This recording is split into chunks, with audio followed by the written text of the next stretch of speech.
When I asked Laura to marry me for the 100th time, she still hadn't said yes.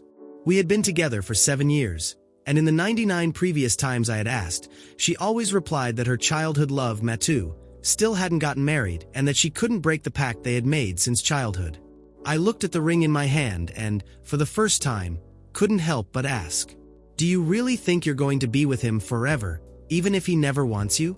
What am I to you?" Laura's face immediately closed off. She took the ring and threw it into the river. "Mateu and I made a pact when we were children to marry at the same time. How do you want me to leave him alone? Besides, do you put so much value on a simple piece of paper? We've been together for 7 years. Does it really change anything to have or not have that document?" I was about to answer, hoping to make her change her mind, when Laura grabbed her bag, spun on her heels, and left without even looking back. Her steps echoed firmly on the asphalt, just like the 99 times before. She got into the car, slammed the door, and drove off, not even sparing me a glance. My friends sighed around me. After my 5th failed proposal, no one wanted to be present for these moments anymore. However, this time, I gathered everyone again, hoping they would be witnesses to the happiness that, according to me, Laura and I shared. I thought this time it would work, but once again I was humiliated in front of everyone. At least I consoled myself by thinking it was just a proposal and not the wedding day. If the bride had run away 100 times, the ceremony would become a tasteless joke. With slow steps, I took down all the decorations, said goodbye to my friends, and went back home alone. When I turned on the TV, the first thing I saw was a new post from Mateu on Instagram, with the caption, "I'm never alone again." The picture showed Laura resting her head on Mateu's shoulder, with a serene expression and a smile on her face. The Laura in the photo looked completely different from the one who had just rejected me, impatient and disdainful during the proposal. I had always had doubts about Mateu. When I first started dating Laura, I directly asked if she felt anything for him. I said that if that was the case, she could be honest with me, and I wouldn't force her to stay with me. Laura always said I was being jealous by questioning something that, according to her, stained the purity of her friendship with Mateu. Can you stop being so paranoid? There's nothing between Mateu and me. He had separation anxiety as a child because his parents would leave him home alone. He needs company or he gets sick. I promised I would be there for him until he married. How do you expect me to abandon him? Can't you be a little more understanding? You're a man. I heard that excuse countless times. Every time Laura and I had a date, it was enough for Mateu to call saying he was sick and needed her, and she would rush to his side. He didn't have any other friends or family because Laura was the only one who could help him.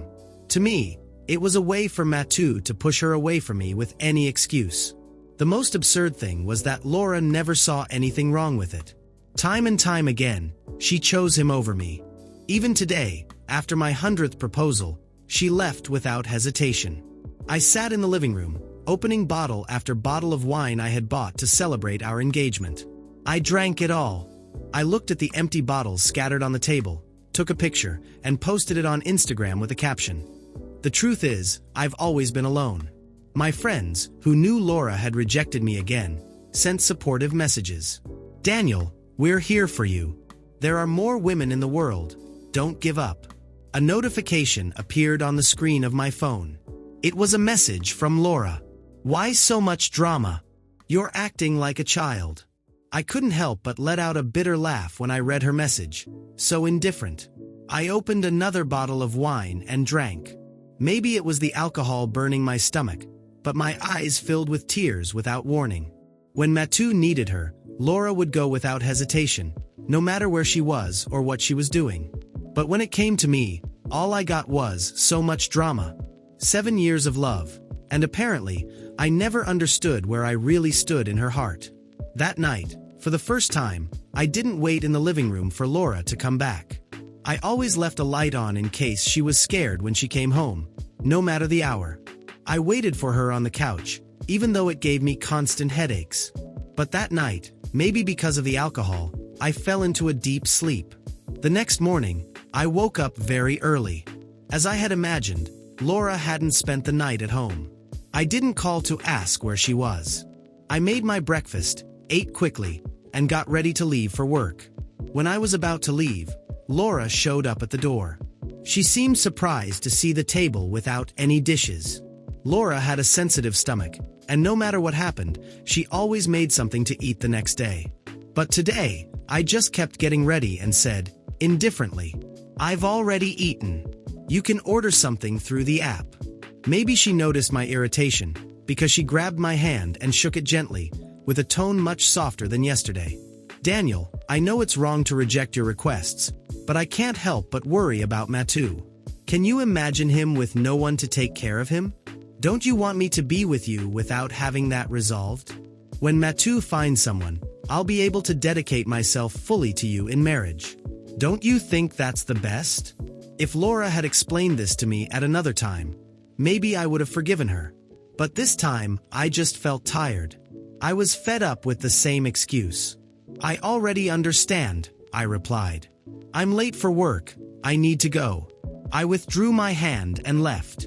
After that morning, something inside me changed. I spent the whole day at work in an automatic state, as if I were watching my own life from the outside. My colleagues were talking about an opportunity for training abroad, and for the first time, I really paid attention. Before, I always rejected those opportunities, thinking a long-distance relationship with Laura would be impossible. But now, looking at the papers on the table, I realized that my career was stagnant. I was 30, while everyone around me was progressing. I was standing still, waiting for someone who never prioritized me. I came home that night. As expected, Laura wasn't there. It was strange, but this time, I didn't feel that mix of anger and anxiety that usually consumed me. I sat on the couch, looked at the lamp I always kept on for her, and turned it off. The silence of the house seemed more welcoming than ever. For the first time, I didn't want her to come back. The next morning, I woke up early and went to work with a clarity I hadn't felt in years. Without hesitation, I signed up for the training opportunity. The coordinator seemed surprised to see my name on the list, but didn't say anything. During lunch, my colleagues were excitedly talking about the selection process. I heard them mention the benefits of living abroad. Inside, I wondered why it took me so long to think about myself. When I got home, I found Laura sitting on the couch, as if she had been waiting for me. She had a serious expression, but her eyes showed that look she used when she wanted to manipulate the situation to her advantage. "Daniel, we need to talk." I sat in the chair in front of her, crossing my arms. "Talk." She sighed, as if preparing for a long speech. "I know you're hurt by all of this. I didn't want things to come to this point, but you need to understand that Mateu is important to me. He's been part of my life since we were kids. He needs me. And me." I asked, keeping my tone controlled. "Am I not part of your life? 7 years together, and every time he needs you, you drop everything and run to him. It doesn't matter if it was an important dinner, a trip, or even my 100th proposal. You always chose him." Laura tried to respond, but I interrupted her. "No more excuses. I've heard them all. What bothers me isn't just you putting him first, but never thinking about how that affects me. Do you know what it's like to spend 7 years trying to be enough for someone who always chooses someone else?" She stayed silent, probably waiting for me to continue, but this time, I wouldn't let her lead the conversation. I stood up and went to the bedroom. When I returned, I had a small suitcase. "What are you doing?" she asked, almost panicked. "Taking care of myself. You want to live for Mateu, fine, live for him. But I won't be anyone's backup plan anymore." She tried to stop me, grabbing my arm. "Daniel, don't do this. Can't we talk and fix things?" "Fix what, Laura?" "The fact that you've been using me as a safe base while running to meet the whims of another man? There's nothing to fix. We're no longer a couple. In fact, maybe we never were." I left the house and went to a hotel. That night, I made the decision to accept any challenge that came my way, to be the priority in my own life. In the following days, I began to sort out the things that really mattered to me. I rented a small apartment near work and cut all communication with Laura. I didn't want to hear her justifications or attempts at reconciliation. Shortly after, I was selected for training abroad. Receiving the news was an immense relief, as if I were finally starting to free myself from the chains I had put on myself. I traveled with a light heart, ready to leave that chapter of my life behind. As expected, Laura didn't give up so easily. During the first month of my trip, she sent me several messages. Some were sweet, full of apologies and promises of change. Others were bitter, accusing me of being selfish and childish. I read each one with a mix of indifference and pity. Why did it take me so long to realize how much she manipulated me? One day, while I was with my new colleagues, I received an unexpected message from a mutual friend. He sent me a picture of Laura and Mateu. They were together at a party, with radiant smiles. In the message, my friend wrote, "Looks like she finally chose." I felt a strange warmth in my chest, but it wasn't anger. It was a sense of freedom. Finally, I didn't have to worry about Laura's choices anymore. She had shown where her heart was, and it wasn't with me. The following months were transformative. I successfully completed the training, received a promotion, and began to stand out in the company.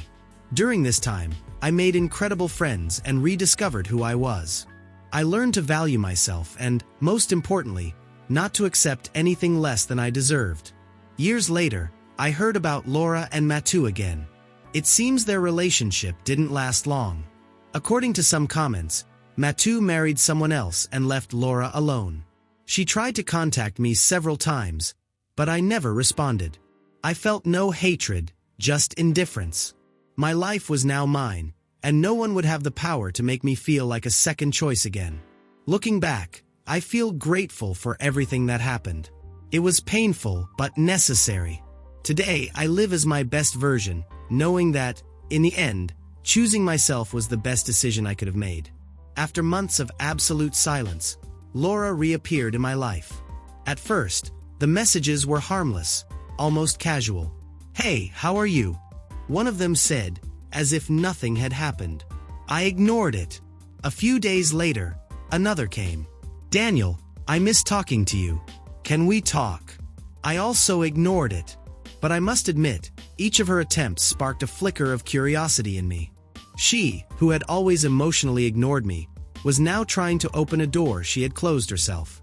It didn't take long for indirect messages to appear on social media. Laura started posting quotes like, "Sometimes, we only value what we had once we've lost it," or "Some mistakes need forgiveness to heal." I laughed at each one. It was pathetic. The Laura I knew would never admit she was wrong, and seeing her lower herself to these tactics to get my attention was like watching a bad soap opera. My friends started sending me screenshots of her posts, laughing with me. "It's obvious she wants something," one of them commented. I knew they were right, but I decided to have a little fun before taking any action. Then, a more direct message arrived. "Daniel, I miss talking to you.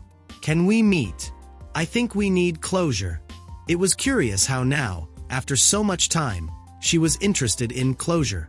For 7 years, all our arguments ended in a one-sided way, with phrases like, "You're exaggerating," or "Stop making drama." Now, suddenly, she wanted to resolve things. I pretended to agree. "We can talk, yes. I think it will be good for both of us," I replied, carefully choosing my words to not reveal my true intentions. We agreed to meet at a cafe near the park where we used to walk. The place was full of memories, at least for me. Back then, I thought she would interpret this as a symbolic gesture, as if I wanted reconciliation. But I knew there wouldn't be such a conversation. On Friday, the day of the meeting, I got ready as if I were truly going to see her. I chose casual clothes, but well put together, enough that if she saw me from a distance, she would know I was doing fine. I arrived at the location 15 minutes early, but I didn't go in. Instead, I stood across the street, hidden behind a tall tree that gave me a perfect view of the cafe. Laura arrived on time, which surprised me. She was well-dressed, perhaps even too much for a casual meeting. Her nervousness was evident. She kept fixing her hair, looking around, and checking her phone every few minutes. She ordered a drink but barely touched it. After about 10 minutes, her phone started vibrating. She was probably texting me, asking where I was. I didn't respond. I waited patiently until, finally, she lost her patience and called me. When the phone rang, I let it ring for a bit before answering, as if I were too busy to notice immediately. "Hey, Daniel. Are you coming?" "I'm waiting here," she said, trying to hide the anxiety in her voice, but failing. I smiled ironically, but kept a serious tone. "Oh, Laura, I forgot to tell you. I made plans with a friend, and we agreed we'd only hang out if it were in a group. I thought it wouldn't be an issue, but since you didn't bring anyone, I decided not to go." The silence on the other end was palpable. Through the window, I saw her gripping the phone tightly, her confused expression turning into pure disappointment. After a few seconds, she finally spoke, her voice breaking. "Are you kidding me?" I let out a quiet laugh, full of sarcasm. "Kidding? No. Laura, I'm just applying what I learned from you. Never do to others what you wouldn't want them to do to you. Don't you think that's fair?" From my hiding spot, I saw how the tears started to roll down her face. She stood up quickly, paid the bill, and left the cafe with fast, awkward steps, trying to hide her crying. When she reached the sidewalk, she stopped for a moment and looked around, maybe hoping to see me. She was searching for me, but I stayed still, watching everything from afar. Finally, she started walking with her head down, probably texting or trying to process what had just happened. As she disappeared around the corner, I felt a wave of satisfaction. It wasn't hatred or revenge, but something deeper, almost as if I were finally balancing a scale that had been tipped in her favor for years. I hung up the phone and took one last look at the cafe before walking away. That night, I went home, opened a bottle of wine, and sat on the couch. For the first time in years, I felt like I had finally closed this chapter of my life on my own terms. There was no more resentment or doubt, just one certainty. I would never again accept less than I deserve. Laura was a mistake, a painful lesson, but, above all, a reminder of the importance of valuing myself before valuing anyone else. And now, I was ready to move on, for real.